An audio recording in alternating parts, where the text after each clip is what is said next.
Hey, what's up? I'm going to do a quick review on organometallic reagents. Organometallic reagents usually look something like this, where there's an R group or an alkyl group or a carbon group, whichever word you want to use. They all mean the same thing. And then you have this metallic group over here. And essentially they split to form a negatively charged or electron-rich or nucleophilic R group, or a positively charged electrophilic metallic group. And so I just want to kind of bring some of that terminology in. I know it gets thrown around a lot, and I'm not sure that it's always properly explained, but that's an organometallic reagent. I'm going to talk about how you make them first. And in that, I'll try to incorporate their names. So first up, we have organolithiums.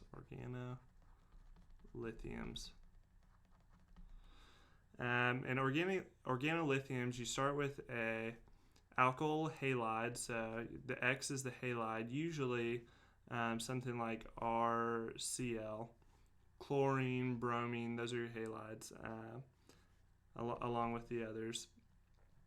And then you have two lithiums, and what you do is the first lithium will pull off the halide, and then the second lithium will add on to to where the lithium was, or to where the halide was. So it comes out looking like you've got one of those lithiums now attached to the R group, and then you've got another lithium that pulled off the halide. So with RCl, it looks something like this, and I think this was a test question. So RCl plus LiCl. So anyway, that's an organolithium, right like this, RLi. And that R group might be a methyl with one carbon, or an ethyl with two carbons, propyl, butyl, and so on. But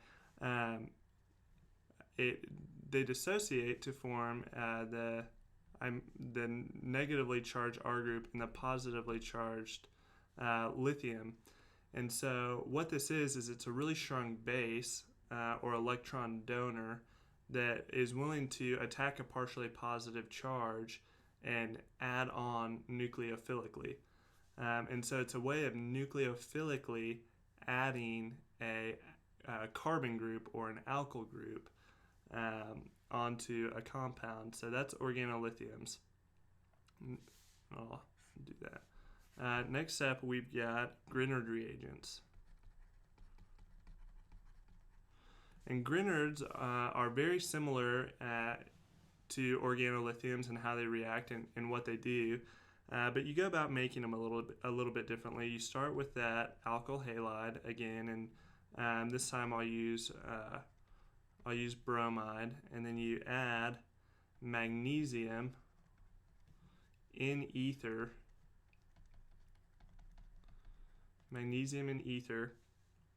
And you come out, and it does a pretty fancy rearrangement. I think Victor Grignard is the guy who figured that rearrangement out. But you end up getting an RMGBr, and you can see how the Mg kind of squeezed its way into the R here. And so, and this could be another halide. I went ahead and substituted the bromine in there. But similarly to organolithiums, they kind of split to form this MgBr that's positively charged, and again this nucleophilic R group or nucleophilic carbon group. And again, that it can add like a base to a partially positive charge. And so next step, we've got organocuprates.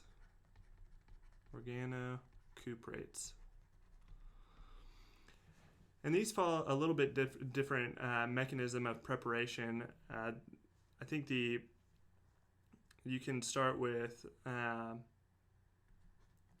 RLi. If you start with an organolithium, you have two of them, And so, I mean, you go about making your organolithium just like I showed you above with an alkyl halide plus two parts lithium. But you get this organolithium, and then you add a copper iodide, and you end up forming a pretty fancy looking thing like this. And that's an organocuprate.